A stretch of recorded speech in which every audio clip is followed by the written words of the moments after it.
to really Yoga Loop in Mew. Oh, two Mew in the front. Now, there are 4 in the deck, but that is still not ideal. And Radiant Charizard on the other side. Oh, yeah, that's some more than awkward prizes for both players here, but workable, but still not really what you want to see. But here we are off here in round 12. Who's going to be going first? Looks like it will be Aarni. Yeah, Aarni's going first. We've got a Genesect in the active. Might want to go just full 4 Genesect 2 Mew here.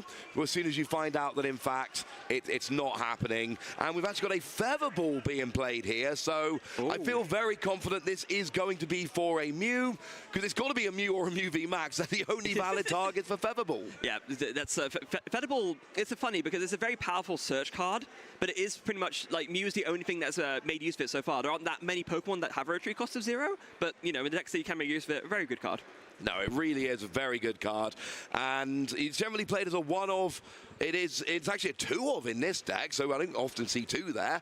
That is going to help with that consistency. So we get a Mew straight away, and this is where Aarni gets the bad news, and unfortunately, there are a couple Mew prized. Yeah, and that's really not ideal. I mean, better than free prize, I guess. At least you have your one to work with, but you really want to be getting down. We talked yesterday about how important it was to get free Mews down so that you can evolve 2 into Mew V Max, but then still have the option to Psychic Leap by copying the third Mew V on the bench. Indeed, and I'm not seeing a Suin Heavy Ball in this list, incidentally. Oh, dear, okay. That might be why there's a second Feather Ball in the list, but yeah. Although, however, interesting to note, unlike the build we saw yesterday, this is more of a Fusion Strike energy focused build. We see the Ice Cube in here, we do see the Meloetta. So there are some early aggression, and there is also a Battle VIP pass to go along with the Feather Ball, and now we got a nice 2-2 split, 2 Genesect, 2 Mew. Yeah, and so with that in mind, maybe you could consider not going for the 4 Genesect 2 Mew. Maybe you go for the more 1 single prize, 3 Genesect and 2 Mew instead. And there's the third Genesect down. Forest Steelstone for good measure. Gonna, as we talked about yesterday, it can be really good to like have it but then not use it so that it's ready for later. But if he does need to set up this turn, he will. Absolutely. We see a choice bout going down onto the Mew. Could be relevant, of course, with Entei V and Medicham V. So it is a modifier. It doesn't work in every matchup. It will work in this. Not against Iron Valiant, but against some of the others. So we've got more Fusion Strike system coming in here, drawing 1 extra card. I mean, there's not really a huge amount you need here if you're Aarni, but this is more of a Fusion Striker build. We've got 4 Fusion Energy. We've got a Lesser Sparkle as a 2-of. We've got their single prize attackers. Maybe we want to be trying to get some energy down turn 1. Obviously, we're not playing a supporter turn 1, but maybe a single prizer, maybe some energy. There's more setup Aarni could do here. Yeah, and now it's a tough decision here with the Path to the Peak. You know that you need to play Path to the Peak if you want to disrupt Arthur from being able to do Tachyon Bits over and over again. But if you don't have the means to sort of get rid of your own Path to the Peak afterwards, it can be a bit of a risky decision. So we see Aarni going for the Ultra Ball first, and I think after that it's going to be like a heavy debate as to whether you go for it, because it kind of forces you into using your Star Alchemy next turn if you do that. It does, but it's a weird kind of build. Aarni's list is not like a lot of the Mew we've seen on stream this weekend. There's only 1 Path to the Peak. There's then 2 Lost City and 3 Lost Vacuum. So there are actually 5 outs to replacing your own Path to the Peak if you need to next turn. So that could be interesting. And we do see a Meloetta coming down here. Okay. So that single prize attacker could be coming in. I mean, obviously, it won't be coming in straight away, given that Aarni is going first, but this is actually an important note. So I imagine, given that, you know, Arthur is going second, that he won the coin flip and chose to go second. Going second with playing Iron Valiant is usually way more valuable because you can, you know, get your supporters going, so you can research turn 1, and you can draw through a lot of your deck, and you're way more likely to be able to find your turn 1 combo if you go second. And if Arthur can do that, there's a turn 1 KO on the table, and if you take a turn 1 KO against me, you're in very good stead to be doing very good things. Absolutely, and let's not forget Meloetta's got 90 HP. It's hard to get it off in 1 turn with Yoga Loop. You need 4 Tachyon Bits, but it is doable. It can be done. It's certainly a better option than we see in most Mew decks. When we were talking earlier, we hadn't seen the list, and this one actually does have that Meloetta. That is a target. Yeah. And we do actually see, like I said, we got the single prizer down with an energy on. It's not being used this turn, but it's being set up to be used more easily next turn. It is. Now, Arthur actually has a pretty fantastic hand here, so has a Nest Ball ready to go, so can use that to grab themselves an Entei V, and then he has a Forest Steelstone ready in hand as well, because so you can just attach that to grab anything from the deck. And I believe what he has a Magma Base in hand already, so it has the Path to the Peak counter all ready to go. That could be good. We could be seeing a nice turn here. Of course, Magma Base in that stadium that accelerates fire energy. Really good for getting your Entei V rolling, who is just a 2 energy attacker. And it does 20 plus 20 for each of your bench Pokemon.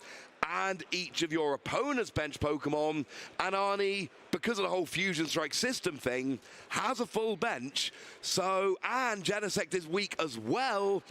I mean, if you can use that Magma Basin, seems like a pretty easy turn 1 KO to me. Yeah, it absolutely is, and that's one of the benefits that you have when you're playing Iron Valiant Entei against Mew, is just they're forced to bench as many Pokemon as they can, and like you mentioned, you can just very easily KO a Genesect because you are hitting for weakness. So really what it just comes down to is, can Arthur piece together Magma Basin plus Fire in the discard plus energy from hand?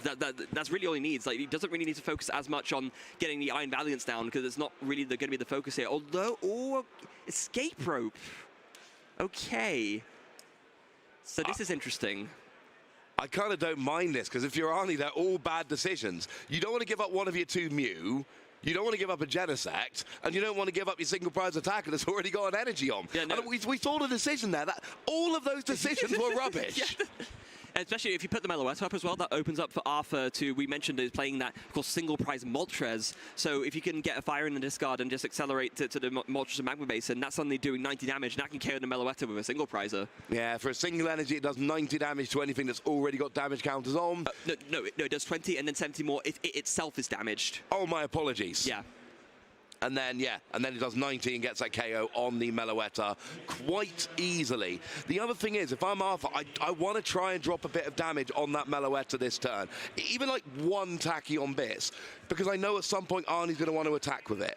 And I don't want to use something like an Entei to take out the Meloetta. I want to either take out the Meloetta with Tachyon Bits, or I want to Yoga Loop it to get an extra turn. I don't want to have to just attack and KO that single prizer. I want to get rid of it in a cheeky way, which allows me to keep putting pressure on those 2 prize Pokemon. Yeah, absolutely. And we do see Arthur did find a Battle VIP pass off that Professor's Research, finding another Entei and a Squawk ability, of course. Very important to get your turbo going turn 1 with that Squawk and Seize ability, allowing you on the first turn of the game at any point to use it. You can discard your hand and draw 6 cards. And there's a Spiritomb as well. But this is awkward, because now you've got 4 of your 5 bench spots taken up. If you go Squawk ability, that gives you 1 Iron Valiant. But that's okay in this matchup. That's the thing. This is not a matchup where you're going to be focusing on doing a lot of Tachyon Bits. And no, that does not work. You have a Spiritomb down. You cannot fleet-footed under a Spiritomb, my friend. I'm really sorry. Did we see the draw coming down there? There's a counter on the Entei. Yeah, because Spiritomb is a double-sided thing. It reads basic Pokemon in play, yours and your opponents have no abilities. Yeah. It's funny, because that's something I was literally just about to mention, that the problem with the Spiritomb is that you can't use your own fleet-footed, and that's exactly what Arthur's done. Can we confirm there was definitely a card drawn from fleet-footed? Yes, you drew a card, you put a marker on the Entei. So yes.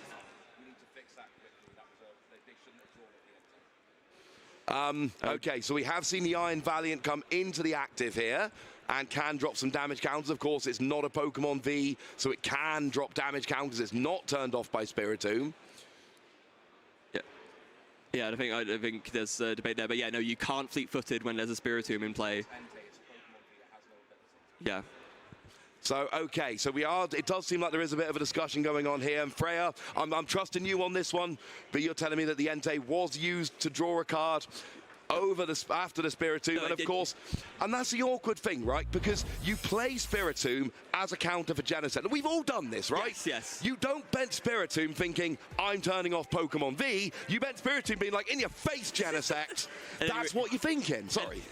No, absolutely. I'm agreeing. And then, but you realize, oh, wait, this stops my own Pokemon V as well. And that's, and it does hurt. You think, oh, it's only 1 card per turn, but that extra little bit of consistency from fleet-footed makes a huge difference in how you can set up. So, you know, it is a sacrifice that's worth making, but it's just something you have to bear in mind. It is, and that's the thing. You're so focused on got it, Genesect, that you forget that actually you've got a Pokemon V, and that Pokemon V's got an ability, and you're playing on stream. Playing on stream is stressful. We've seen this time and again. You're on the stage. The table is weirdly big compared to what you've been playing on all weekend. You got the headphones with the white noise. It is easy to make these mistakes, and it's one of those things you do automatically. I've got an Entei in the active. Of course I'm going to draw a card.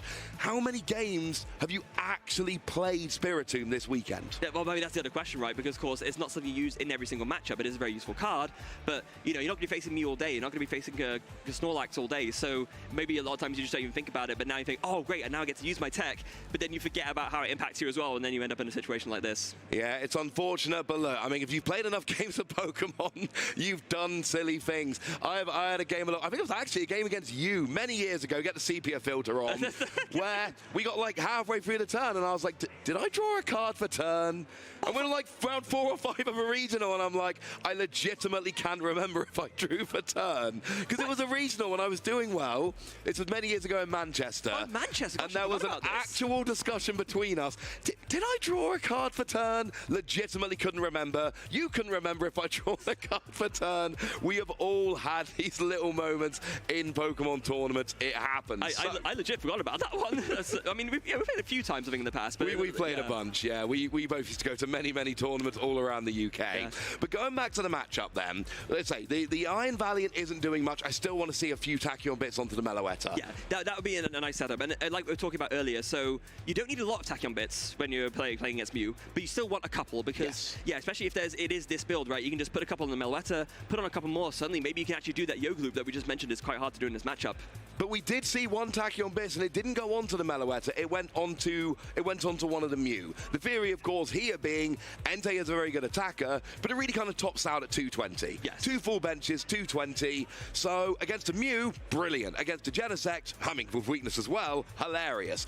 Against a Mew V Max, that is a lot more awkward because all of a sudden Mew V Max, they've got a lot more hit points. Yeah. So you're going to need to drop some of those Tachyon bits. You don't necessarily want to KO many Mew V Max, you want to go after the single prizes, using your gusting, etc. But sometimes you do need to go through a Mew V Max. Yeah, and especially what you can do is, of course, you play Radiant Charizard in this deck, so with that option in play, you build up the Tachyon bits onto a Mew V Max, and then the 250 damage from the Radiant Charizard can actually get you there for the KO. It's a little bit better number to work with in terms of the build-up. Yeah, 3 Tachyon bits puts Mew onto 60 damage, and then that 250 from Charizard puts you up to 310, which is that magic number to go and KO that Mew V Max. So we're going to be looking at that as we go through, but of course, if I'm the Mew player here, I'm just kind of like, yeah, maybe I bring my undamaged Mew and VMAX into the active and I work around that. So it's kind of awkward because you know your opponent's going to react to that. If there's one damaged Mew that is in Charizard range, that's probably not going to be the one the Mew player is going to bring active unless they really have to. Absolutely. By the way, we've just gotten a word here that's about what's happening in the game. So yes, we can confirm Entei V was used on the Spiritomb. The card was shuffled back into the deck, and because of that, Arthur's now has a double prize penalty. So you can see there the 2 red marked Pokeballs on Aarni's side. That means that Aarni will need to take 2 less prizes to win the game. I actually can't see those 2 red marked Pokeballs, I'll be honest with you. My color blindness is getting me. But it means that Aarni only has to take 4 prizes to win the game, and that is a big difference. Like we open this, and you explained to us very nicely, Freya, how this is a matchup which is difficult for Iron Valiant to navigate. Having to navigate it, taking an extra 2 prizes, that's not ideal, frankly. No, it's not, especially because, like I also mentioned before, you know, if you can take the first 2 prize knockout, that is actually one of the ways you can put yourself in an advantage in this matchup. But now, suddenly, even if you do that, you're still behind on that tempo prize race. So yeah, it's very, very tough. Yeah, unfortunately, but we are back on Arthur now. We've got an energy onto the Entei. Looks like we've got an energy coming on from the Magma Basin as well here. That's going to take a couple of damage counters. Of course, that's where the interaction with Moltres comes in. The self-damage from that is wonderful. Works it beautifully. And now we've got Entei in the active with 2 energy. It's going to be hitting 440 damage against his Genesect. I think that's definitely enough for KO. I think that might be enough. So Genesect goes away. Arthur goes up by 2 prizes, but that prize penalty is looming large. It is. Now, if I'm Aarni here, I'm thinking, okay, I was going to say I'm thinking let's grab that Elisa Sparkle from the Power Steel Stone, but no, it was already in the hand. And that is awkward when you're only playing 2 of them. They can be hard to draw into, but we know how much draw these Mew decks have, and this is what we've been talking about. You put the Fusion Strike energy onto the Genesect, and Fusion Strike energy says that the fusion Pokemon it's attached to cannot be affected by your opponent's abilities, and that will include Spiritomb. So Spiritomb, ironically, is now turning off the Fleet-footed on Entei, but it's not turning off Rapid Strike system. Yeah, and of course, it is a benefit, right, still, that you do force your opponent to commit fusion energies to the Genesects and not the Mews, but the Mew deck has the double turbo energies. They can still attack and take KOs very easily, especially when they now have the options to draw so many cards with the Genesects that are now re-enabled. Yeah, absolutely. And of course, there's still one fusion energy in the deck. There's another Lesser Sparkle. So we can attach one to a Meloetta and do a very big attack later in the game. Now, Meloetta is something I've got my eye on. I know Arthur's board doesn't really allow for multiple Tachyon bits in this matchup to really go after the Meloetta, but I think we're going to see a big 2-prize KO from Meloetta at some point, and that's starting to worry me a little bit. Yeah, absolutely. Now, we do see another Genesect going down. Now, I don't know if there's another Fusion Strike energy in hand. Of course, if there was, you could attach that, and then that Genesect would also be enabled. But then you're also committing to not attacking with the Mew, because, of course, you need 2 energy on it to attack. So I imagine Aarni will just leave that Genesect as is for now, but really wants to find that double turbo energy to take a knockout on this NTV. Yeah, you do need that double turbo energy or you're not going to be attacking. You will need a modifier, but of course there is already a choice belt attached. And like we said, there's Pokemon V like Entei that will be affected by that choice belt. So just a double turbo and you're good. And we can guarantee it with Forest Seal Stone if we need to. Yeah, and I think that might be necessary because there we go. Yeah, Aarni did not in fact draw it off of that second Fusion Strike system, so grabs the double turbo energy straight away. We're probably going to see that attached to the active, and then see an announcement of cross Fusion Strike, copying Technoblast, and then Aarni's just 1-2-prize knockout away from winning. I kind of love how there was already a Forest Seal Stone down, but Aarni attached the second and then used that second one. That was quite nice. But we do have the double turbo energy onto the Mew with the choice belt. He's going to get the easy KO on the Entei because of that self-damage. So that leaves Aarni just 2 prizes away. And look, if you attach a Fusion Strike energy to Meloetta next turn or using the Lesser Sparkle, it's going to be hitting 280. That's going to be the game. Yeah, really rough position for Arthur. It would have been like bad enough even if Arthur hadn't had a 2-prize penalty, but with it, it's looking very, very, very tough right now for Arthur to come back here. So I imagine he's going to give it his best shot. I mean, there's still one benefit about playing something like Iron Valiant. You both win and lose games very quickly. This is one of those decks that does not tend to tie very often, and that can be a valuable asset in a tournament. We talk about how one of Gardevoir struggles is that it struggles to finish games in time. Entei Valiant is the complete opposite. And Arthur did go 9-0 yesterday. No ties, 9 wins, all good. I've got to say, though, if Arthur carries on and loses this game, to go from 9-0 to 9-2-1, starting with 2 losses and a tie in day 2, out of the first 3 rounds, that is something players don't want to be in. You're on such a high, you've got such a boost after finishing 9-0, and there are not that many tournaments we even see anyone go 9-0. Needs to start stacking some wins. Yeah, so finds the Radiant Charizard there. Of course, we did see it come out of the prizes. But there's no damage on the Mew. No, there's not, and this is the problem, right? We were talking earlier about how the way you attack with Radiant Charizard in this matchup is you build up the damage on the Mew with Tachyon Bits, and then you come in and finish off with the Radiant Charizard. But there's 2 problems here. There's that, and there's also the fact that because Aarni's only taken 2 prizes, this Radiant Charizard needs free energy to attack. Yeah, of course you can use Magma Basin if you can find one to replace Lost City. It is a deck which can attack with Radiant Charizard more quickly than a lot of decks because of that Magma Basin. But of course, you can attach, you can Magma Basin. Where's the third energy coming from? Well, I mean, the way you can do it is you can attach like a double turbo and Magma Basin. That was the way to do it. But then you're doing 230, so you're even further away from being able to attack. But you need your Tachyon. We need another Tachyon Bits. Yeah. We already need 3 Tachyon Bits. Now we need 4 with 1 Iron Valiant in play. Oh, I mean, there's 2. Oh, my apologies. Yeah, but it's still. We still need 4 with 2 Iron Valiant in play. That still doesn't add up. It's still not great. No question about that. If you can, okay, here's the move. If you can fire off 2 Tachyon Bits this turn, and then attack a Radiant Charizard, fire off 2 more next turn, and then take the last prize off of the Genesect. That's your game plan. That's your prize map. Yeah, and of course there is an Entei in play which will take that prize on the Genesect very easily, or even Mew if it doesn't get VMAX, which it probably will, but it's not at the moment. Yeah. But we need a Magma Basin first, and I'm assuming that's what we're getting off of the Forest Seal Stone. That does look like what Arthur's going for. That is a big piece of the puzzle which we just don't have right now. Yeah, Arthur did not need to use the Forest Seal Stone in the early setup turn, so did have that one in reserve on the NTV and was able to fire off that Star Alchemy now and just grab the Magma Basin, so we'll be able to attach and attack with the Charizard. And I do see enough switching cards to do more Tachyon Bits, but slight problem, I think they're escape ropes. That's not what you want to be doing right now, really. Escape rope this turn is fine if you've got gusting next turn. Yes, or another rope, I guess. But then Mew's just going to KO and win the game next turn with any kind of gusting. So yeah, and that's the problem. It gets incredibly awkward. I honestly, I don't mind it, but you've got to make sure that you're getting a KO this turn and next turn. You don't have to get the Mew VMAX, but you need a KO this turn and next turn.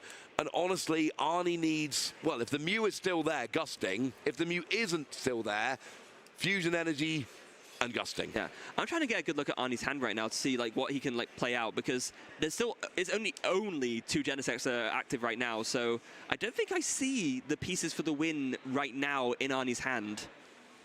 Now, one of them is being turned off by that Spiritomb. So Spiritomb is putting in a little bit of work.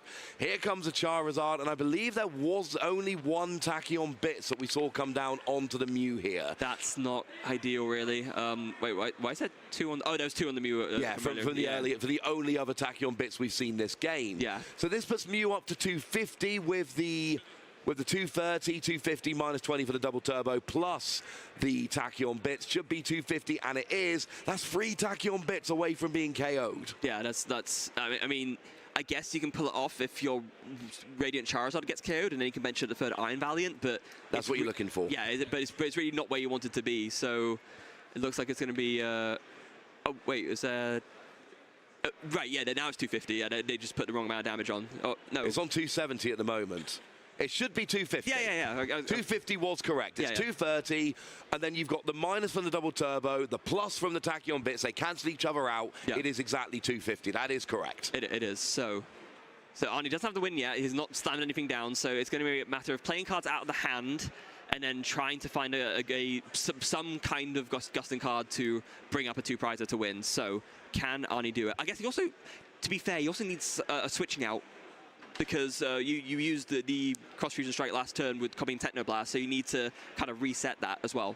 Or a Fusion Energy onto Meloetta to allow that to attack instead, and then just free retreat the Mew. Yeah, you're right. Work, we need more than just gusting. It's gusting plus a switch or a Fusion Energy. Yeah, actually, no, you don't even need a Fusion Energy. Well, okay, you need to power up the attack, but you don't need it for the extra damage. You can just bring up the Squawkabilly. That will... oh, absolutely, but you need it to attack with the Meloetta. Yeah, but it also means a double turbo would work.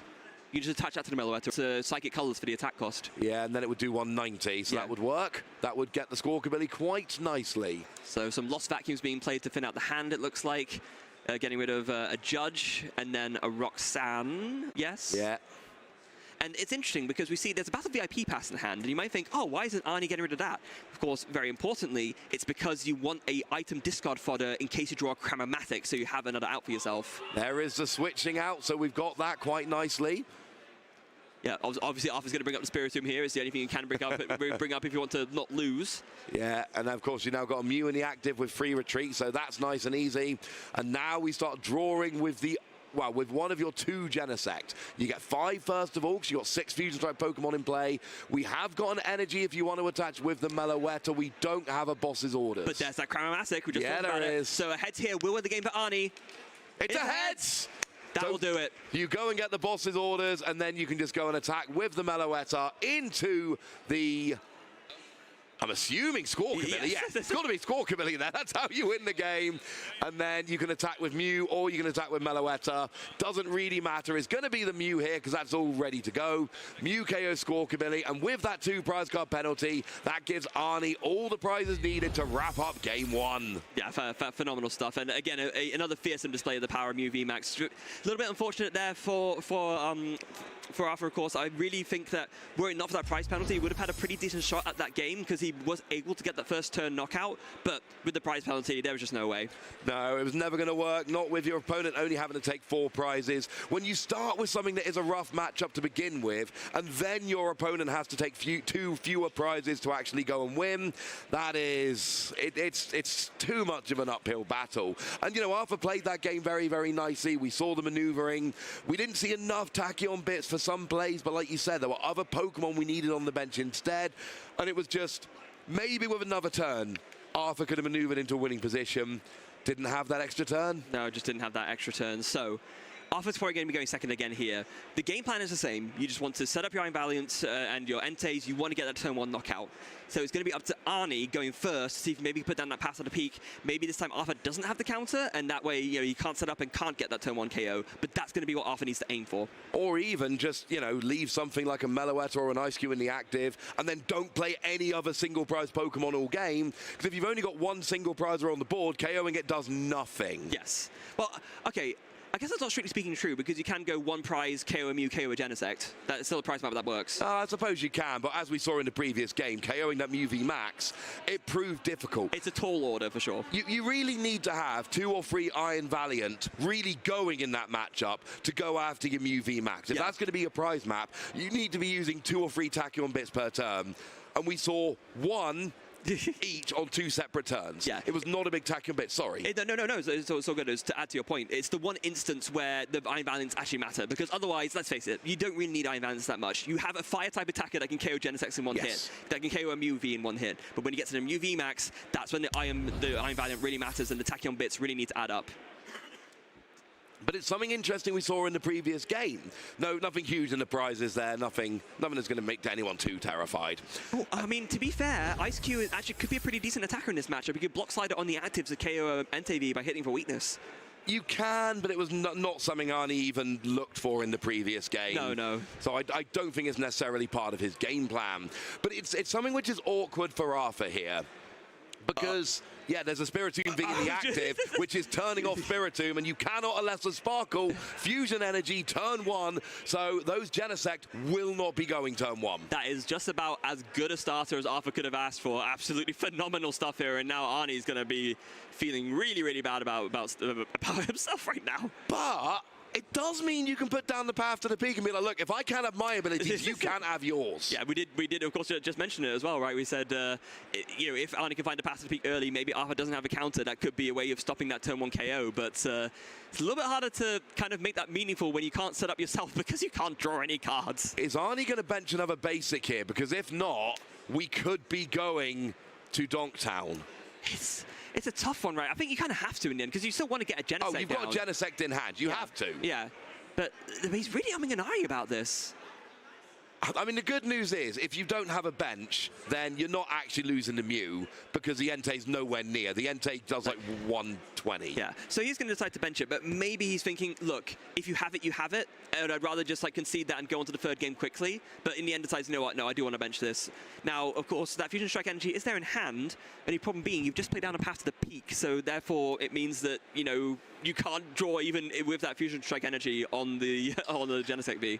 You can, but you also can't get your hand down low enough to draw when you've only got 2 fusion Pokemon. Anyway, this is awkward. Now, of course, Entei is miles away from KO in the Mew. There was a possibility of using multiple Tachyon bits and then getting the KO with Entei, but that's going to be awkward. Okay, so let's see here. There is, okay, hand not quite as, you know, broken as it was last time, but there is a Nest Ball, so you can use that to grab an Entei. There's a Forest Seal Stone, so you can use that to grab Professor's Research and to try and dig into your deck for your out. So definitely still workable here for Arthur. And there's also 2 Fire Energy in hand, so you can attach one, research away the other. That sets up your Magma Basin nicely as well.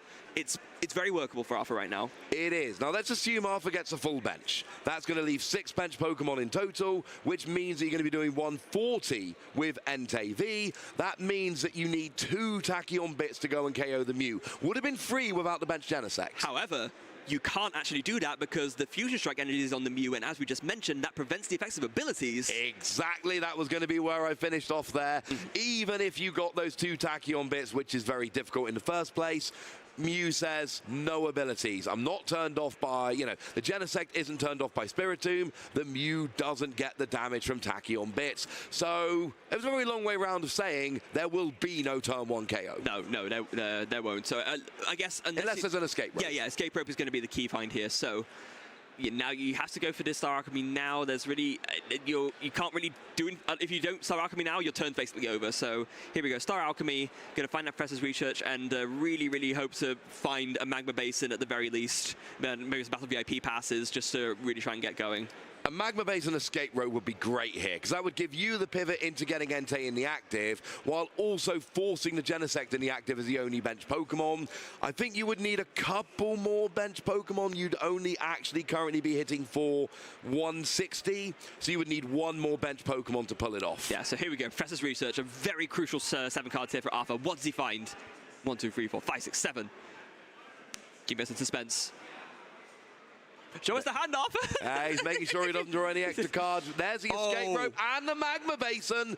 Do we have one more basic Pokemon to bench? We do. There's a couple of Iron Valiant in hand. Yeah, we don't have one. We have 2. And this is about as good as you could ask for, because you have been able to do this setup without even needing to bench a Squawkabilly. So there's no easy 2-price target for Aarni to take down later on. This is actually a really, really good turn from Arthur. And there's an extra bench space for Iron Valiant. And I still contend, back in Game 1, the lack of Iron Valiant was a problem. It took KOs off the board, especially that Mew V Max towards the end of the game. So having more down this game, while also getting this early KO, is putting Arthur in a great position. There are both the Iron Valiant coming down, and now Escape Rope just guarantees a KO on the Genesect, and Arnie's going to look back to turn 1 and be like, maybe I shouldn't have benched it. Yeah, but like, again, well, I was just trying to think, if you don't bench it, are you at risk of just like losing anyway? But then, of course, you're not, because you've limited your bench, so there's no way you could get a turn 1 knockout. No, the Fusion Strike energy, stopping Tachyon Bits, guaranteed no KO on the Mew. The only valid target for a KO this turn has been the Genesect, and Escape Rope will now guarantee the KO on the Genesect. It kind of doubles as gusting when your opponent's only got one bench Pokemon, because they don't have a choice what comes active, and there's a KO on the Genesect. And look, you've been saying it, Freya, turn 1 KO going second, you got your wish. Yes. And now there's a double duty being pulled here, because we just talked about how obviously the Fusion Strike energy is very important so that you can still draw a Genesect on the Spiritomb. If your Genesect gets KO'd, you can put as many Fusion Strike energies on it as you want. You can't draw if it's been knocked out. I mean, Pokemon that are not on the field generally don't have abilities unless they're called Ho-Oh. Oh, no, now you're bringing me back, goodness me. Yeah, we're going back some years there again. My first ever City Championship win with Ho-Oh EX, the old one. Oh, I remember. Yeah. But here we've got the Lost Vacuum coming down, getting rid of the Magma. And that Magma Basin has been a pest. It has been a pain. And Aarni has been getting rid of it constantly, because it's actually like that little bit of energy acceleration onto the Entei, onto the Radiant Charizard has been huge. Now Arnie's playing a judge. He's going down to a 4-card hand with no Genesect on the board, and that is what Mew really relies on most of the time.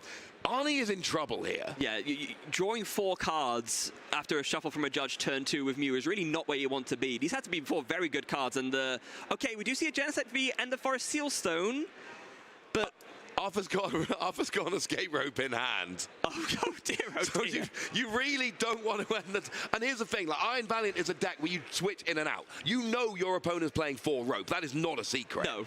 You've just lost a Genesect to a rope. You really don't want to leave a Genesect on the bench solo, because it's probably going to happen again. And spoiler alert, it's going to happen again. Yeah, Aarni is really agonizing here. You can attach the Forest Sealstone to the Mew. That, of course, does still work. It is a Pokemon V that will enable you to use the Star Alchemy. But, yeah, I mean... Oh, Aarni just energy mixes. Oh, that is not what you want. And I mean, look, you know if you bench a Genesect, it's probably going down. We know that Arthur would need to play the Professor's Research and hit any switching card or an energy to guarantee the KO on the Genesect. So not benching the Genesect is the right move here.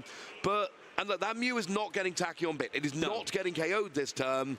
But you can start getting pretty close. And you can do enough damage that if it V-maxes, it's still easily in range. Yeah, like this is still a very, very great situation for Arthur, because, yeah, you do...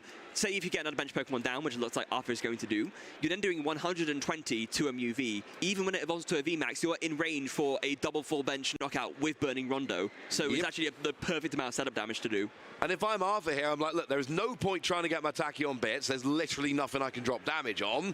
Let's set up my board a bit. Let's get a second Entei. Let's see if I can get an energy down on the board, onto Charizard or onto Entei, and just hit the Mew. There's your switch cart, plus an Escape Rope, just literally to heal that damage from the Entei, and then you Professor's Research. Yeah. It's actually quite a relevant heal, because, of course, that means that Mew VMAX needs to find one more damage modifier to KO, because Entei has 230 HP. Yeah, and Mew with one modifier hits 220. With the 20 damage, it's a KO. Without, you need a second modifier. Yeah. So, what's They were explaining how the damage got healed off. Yeah. Essentially, you switch cart heals the damage, then you escape rope to bring it back into the active, and Aarni doesn't switch because there's nothing with which to switch. Yeah. And there's no attacking on bits because there's Fusion Strike energies on the Mew. So Arthur now setting up onto the Radiant Charizard. I like this. Yeah. I love this because it gives you a better attacker. If Aarni doesn't fill his bench and you need to KO a Mew V Max next turn, Radiant Charizard is a better attacker. It really is. Now, Aarni draw. What was that they just drew for turn? I didn't quite see. I think it was a power tablet? Or was it a choice battle? I'm not sure. There's a choice battle in that. It doesn't really matter. No, I guess not. It's not. Whatever it is, it's not really doing the trick. There is a judge to fall. You need power tablet. Oh, you don't know. You don't need any modifiers here. Because you're using fusion energy, double turbos. It's very rare to see a Mew not having damage reduced by double turbo, but that is the case here. So finding that choice bout alone does the trick. Mew will now hit 240. So a Mew V Max, if drawn off this judge, will get a KO on the Entei. One of those rare instances where the damage reduction from double turbo on Mew actually makes a big difference because, yeah, now with the lack of a 20 reduction, just able to find the KO just with a choice belt. Now, do you want the bad news? Yes. It means that Aarni has then taken 2 prizes, so Charizard just needs a basic fire to get the free prize return KO. That is the tricky bit.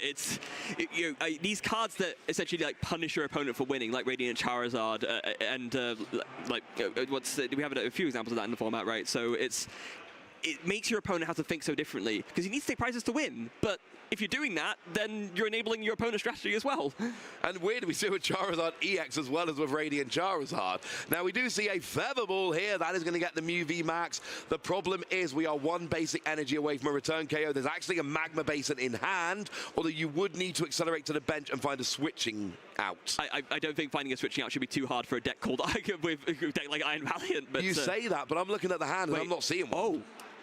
Oh goodness, you're right. Is there a supporter? No, there's it's a boss's orders. There's a boss's orders, and there's a Magma Basin, and double Medicham, and a Battle VIP pass. So I'm not sure he actually does have the switch out here. Remember, Magma Basin only accelerates to benched Pokemon, so that actually could throw a spanner. If Arthur doesn't grab a switch out, Aarni actually can get back into the game here. Wow, okay, that is huge. So that judge, we were saying, it's not that great drawing only 4 cards, but of course we forget it's for both players, and it looks like the judge has disrupted Arthur immensely here. And it's just a switch out. It doesn't even need to be a switch out. It can be a basic energy, so you can manually retreat the Spiritomb while you accelerate with Magma Basin to the Charizard. You don't need much. No.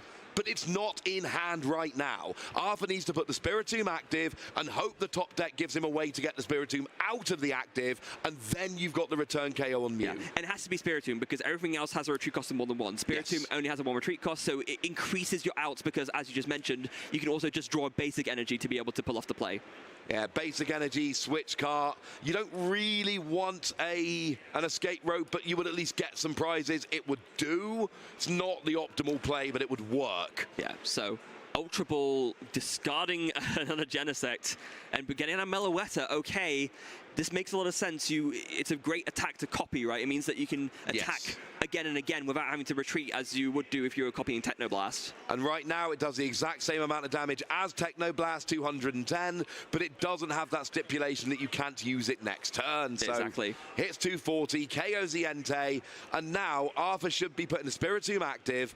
You can Magma Basin, attach the energy to Charizard, and you need a way to get Spiritomb out the active. Actually goes for the Iron Valiant, has a bit more bulk. It draws a Professor's Research for turn! Yeah, that's pretty good. Oh my goodness. That'll work. Oh. But that does create an awkward situation because if Arthur had drawn a basic energy, Iron Valiant would have been stuck in the active and there wouldn't be a KO coming down. I mean, that could still happen. There could be like a research, you find a basic energy, but you don't find another switch out. I mean, it's unlikely, but that is still a possibility and that's in play. And let's not forget, there are 2 switch cart in the prizes. We saw them earlier. So that does actually give fewer outs here. Here's the Professor's Research. Arthur needs a way to get the Iron Valiant out the active. If he gets it, boom! Charizard KO. Let's see it. I mean, there's so many switch outs. You think surely it's going to get hit. There's 2 prized. There's 2 prized. Oh, there's 2 in hand. Switch and a switch cart. We good. And we are going to see the KO on the Mew V Max. That's... Arthur's got to be feeling pretty happy about things right now. You're taking a free prize KO using a one prize Pokemon.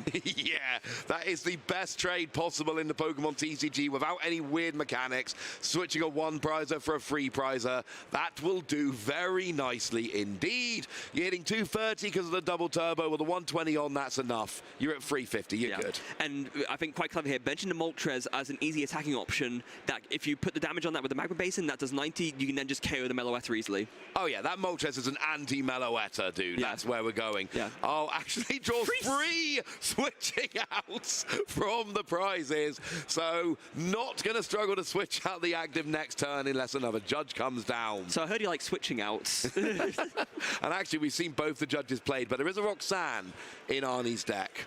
And that is a concession from Aarni as well. So we are now going into game 3. And that was, yeah, with one game each. And that was a best case scenario, right?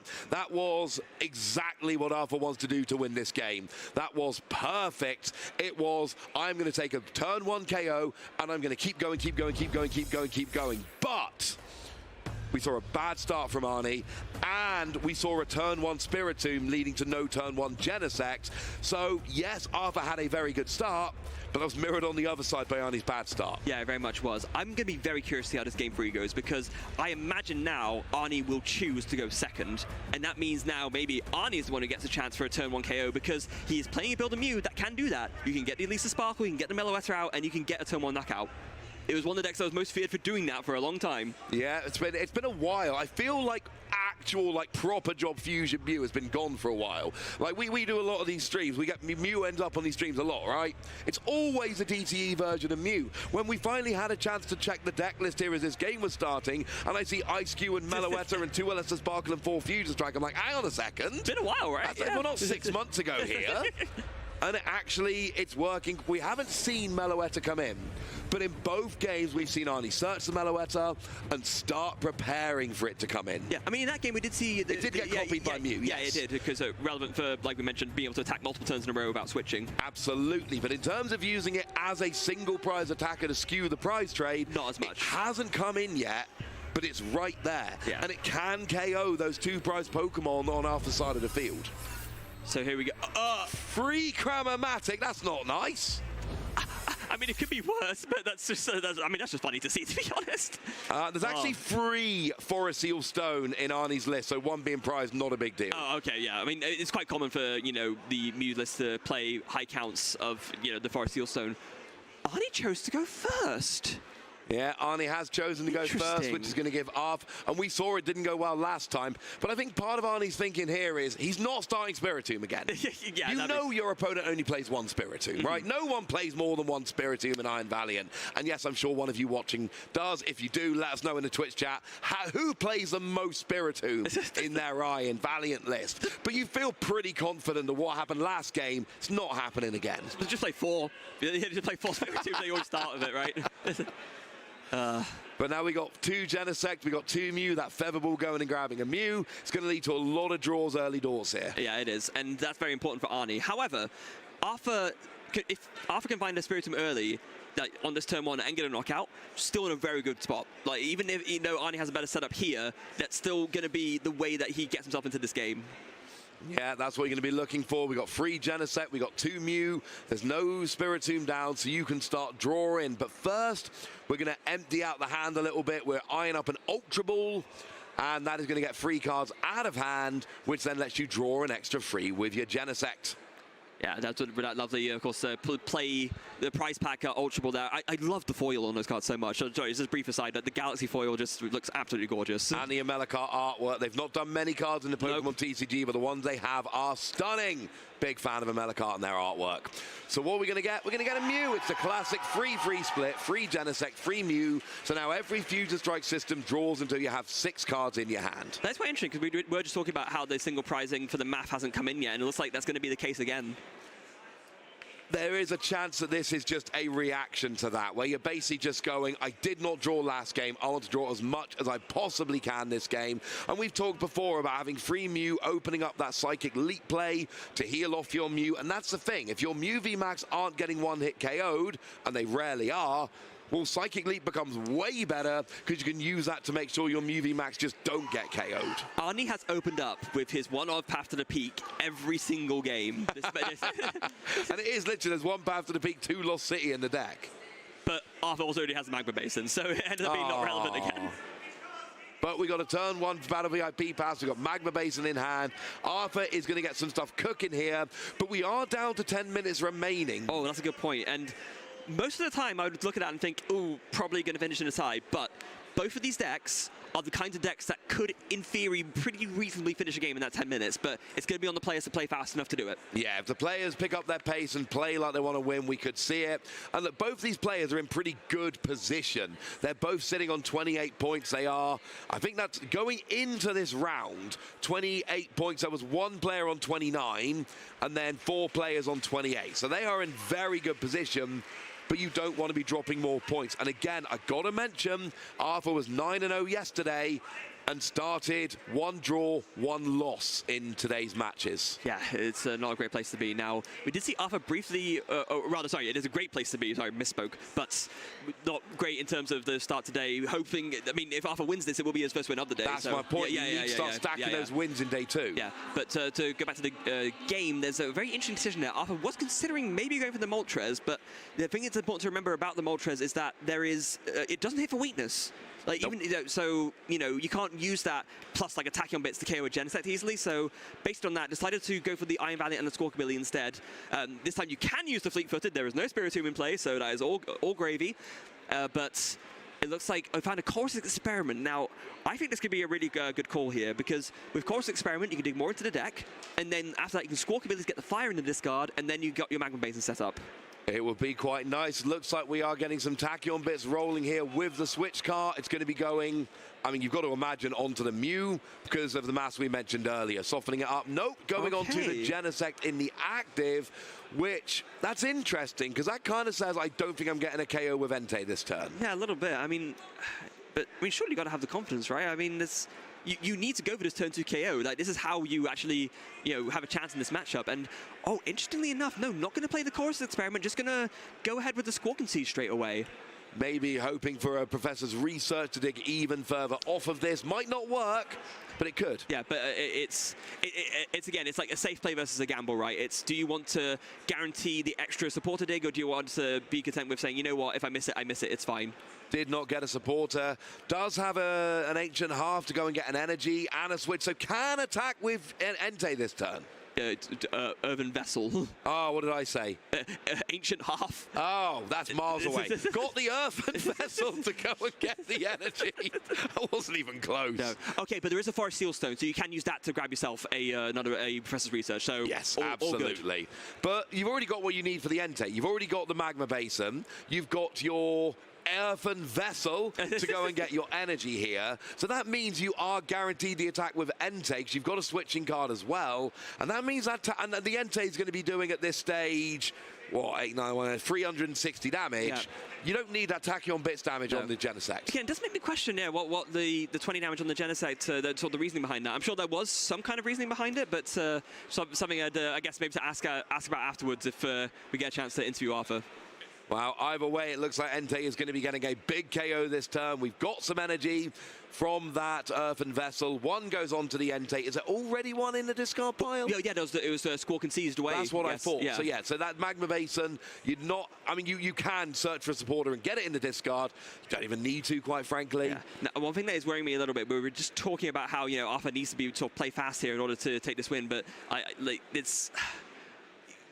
you see, he's agonizing over decisions. The clock is running down. I'm a little bit worried here. And wait, he's going for the switch first? Switching into the Entei. You can only Magma Basin onto a benched Pokemon.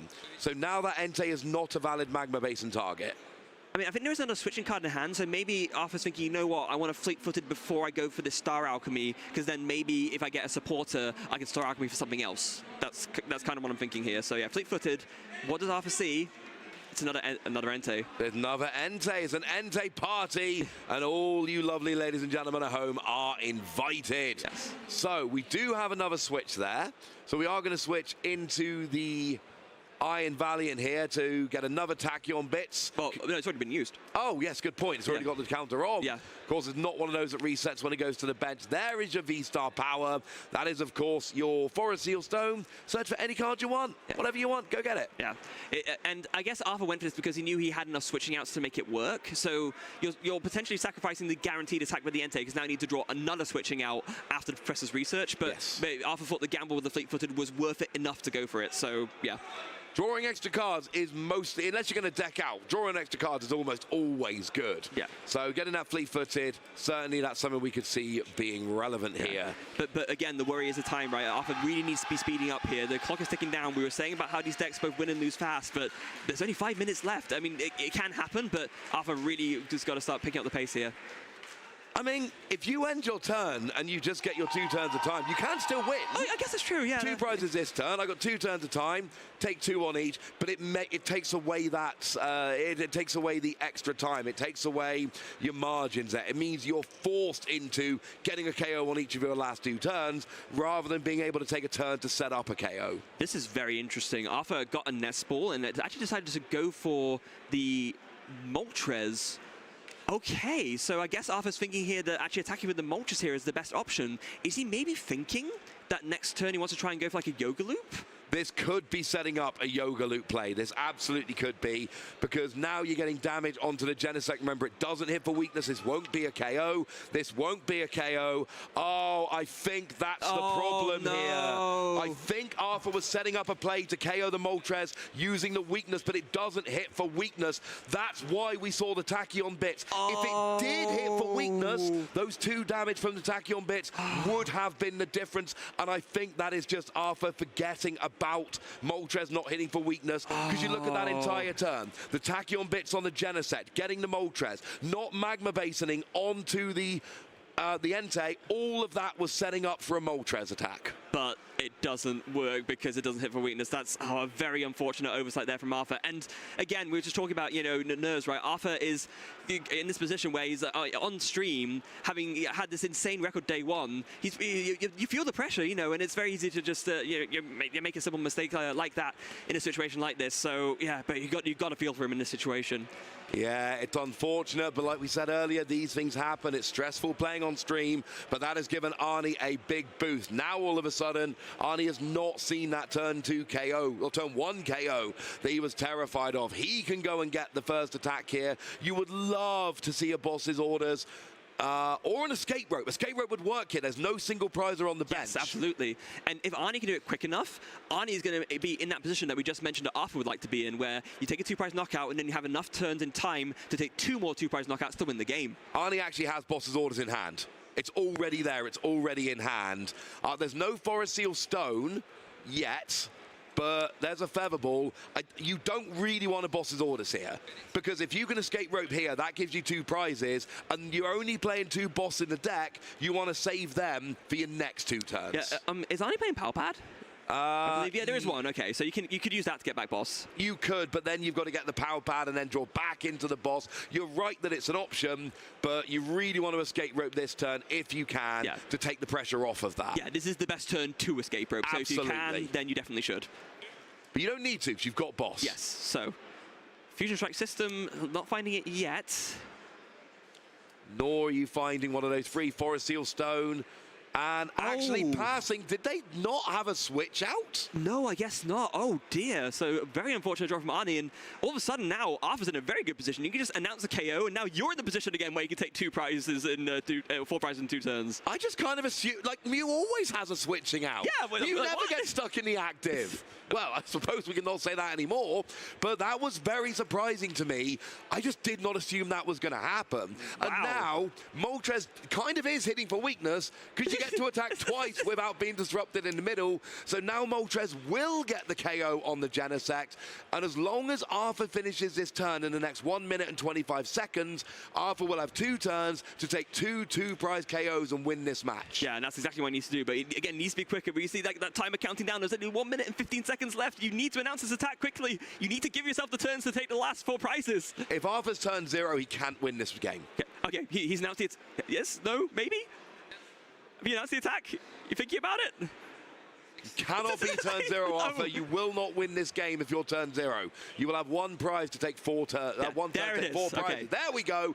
Arthur is not going to be turn 0. It is still open. Yeah. Aarni needs 2 prizes now. Aarni again needs to not be turn 0. There's the boss's orders on the Entei. Announce the attack. Don't be turn 0. And there we go. So Aarni is not turn 0. Both players can still win this match. Yeah. And Aarni recognizes the situation, knows I need to play lightning fast if I'm going to have a chance of winning. And Arthur, I guess, doesn't need to do the same as much, but needs to find the 2 prize knockout this turn to have a chance of continuing on to win. Or just don't be turn 0 and then you get 2 more turns. That assuming Aarni doesn't win the game, which he could with his 2 remaining turns. Yeah. Now, and this is a little bit of a tricky decision here because Arthur needs to think to himself, okay, what's actually the best thing to promote here? I think maybe it does just have to be the Entei. I believe you have do you have an NG in hand already? Oh, no, I guess it has to be the Moltres. If you don't have the NG in hand, you can't really go for it. And there's something really important. Aarni benched an Ice Cube, which turns off Escape Rope as an option. Oh, that is very, very true. Yeah, so, oof. And time has been called. Arthur is turn 0. Okay. Either player could win this game. There is potential for both players here to win. There is the Fire Engine there in hand, so okay. Then that's interesting that Arthur went for the Moltres then in that case. But oh, the rest of the hand is a bit unworkable. That's why. You can't UV max here. No. And actually, there is an Escape Rope in hand. Aarni benching that Ice Cube could be the play that wins him this match because, actually, there is a UV max that also could have been used to block. But it still gives you a great 1 prize option, and Arthur can no longer win the game. Arthur has 1 more turn to take 4 prizes. It's not happening. No, there's no way to do it right unless, wait, could you do enough yoga? No, I was trying to think if you could pick off the Ice Cube. Ice Cube's got 110. It's out of range. No, that's not happening. No. Meloetta, you actually could still have potentially gotten. Yeah, but no, with that, unfortunately, I guess Arthur's hand a little bit too unworkable. You could have maybe tried and gone for another dig with the fleet-footed, maybe. That's something that Arthur didn't go for, but in this situation, Aarni is now in the one player in the position who can actually win this and not make it a tie. It's why the single prize that you benched had to be Ice Cube, not Meloetta. Yeah. So Aarni here, it's very simple. You take a 2 prize attack, 2 prize this turn, 2 prize next turn, you will win this game. And Escape Rope is on the board. There are 3 Pokemon on the bench. They are all 2 prize Pokemon. We were talking about how last turn about how Escape Rope, that was the best turn to play it, but given that there's no other single prizer, you can still do it now. Escape Rope or Boss's Orders. There's only 1 boss left in the deck because 1 has, of course, already been played. Yes, you can Power Pad back in and dig for it. That is an option. There are different ways to get it. If you attack into the Moltres, this game is a tie. Yes. Or this match is a tie. Simple as that. That Moltres is pointless to KO. Oh, but wait. Oh, I think Aarni has the Forest Seal Stone in hand, so it's guaranteed. Then that was good. Yes. That will get the gusting. And there is a Forest Seal Stone in hand. You're right. I want Escape Rope this turn. Yeah. Because Escape Rope this turn leaves the boss in my deck for next turn. Yeah. So we're going to do some Fusion Strike systems first. So draw another Forest Seal Stone. In fact, wait, was that 2 Forest Seal Stone? Yeah, I think there are 3 in the deck. Literally just drew 2 off that Fusion Strike system. There's a Chromatic there. Of course, you can't use that to discard the Forest Seal Stone anymore. So, but there isn't. There is a switch card. So let's see. Is this going to be a yes? Yes. Oh, that is huge. Because now you get to go and get the Escape Rope or boss this turn. It's obviously going to be the rope. And then next turn you've got Forest Seal Stone, which can go and get you the boss's orders, which guarantees you can pick off bench Pokemon both turns. And with Aarni having drawn 2 more Forest Seal Stones, you can put 3 down, and I think that checkmates Arthur. I don't think Arthur has any way to remove that many Forest Seal Stones from the board. No, you can't get rid of 3 Forest Seal Stones. You've got 1 Lost Vacuum in your deck. Even if you Lost Vacuum 1 and KO the Pokemon to which the other is attached, there is still going to be 1 there available. So there's the Escape Rope. What's coming active? It doesn't really matter. It's not going to be Entei because that's your only viable attacker. I mean, I guess it's not Squawkabilly, right? Because that's just like the easiest thing to pick off. So you give them the freebie, as it were. Because Power Tablet's already been played, so the KO's already on the board. Yeah, exactly. But no, Arthur trying to give up the Iron Valiant instead. Yeah, there's Forest Seal Stone number 2, Forest Seal Stone number 3. Arthur is playing, like, how many Lost Vacuum is Arthur playing? 1. 1 Lost Vacuum. That's not enough, Ross. I just told you, he's playing 1, that's not enough. I'm pretty sure Aarni has just sewn up this game and therefore this match. Because all they need next turn, they might need a switching out and a boss. I don't think they've got 2 consecutive attacks on the board right now, but they've got Genesect. And there's no Spiritomb down, so Aarni can, even if the Fusion Strike energies weren't on the board, Aarni can just Fusion Strike system all day long. But they are on the board, so both those Genesect are going to be on, they're going to be in play next turn, they're going to be available.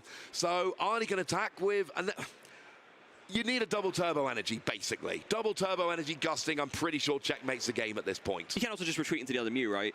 Only one Mew's got energy on, though. Oh, for next turn, yeah, sure. Yeah. So this turn, you've got the Mew with the double turbo on the bench. Yeah. Next turn, you need energy.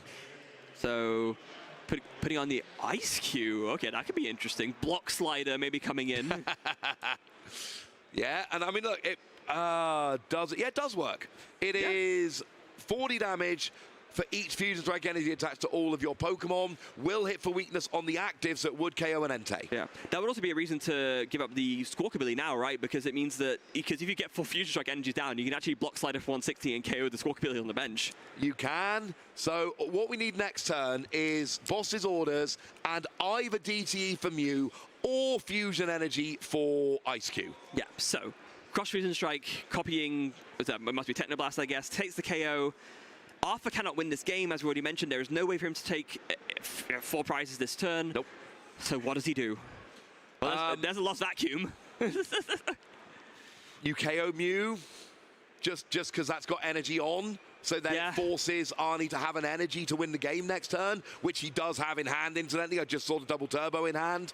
And with double turbo in hand and Forest Seal Stone to go and get the Boss's Orders, that's it. You can also Forest Seal Stone for the 4 Fusion Strike energy, right? And then Block Slider to win as well. That would also work. Style points.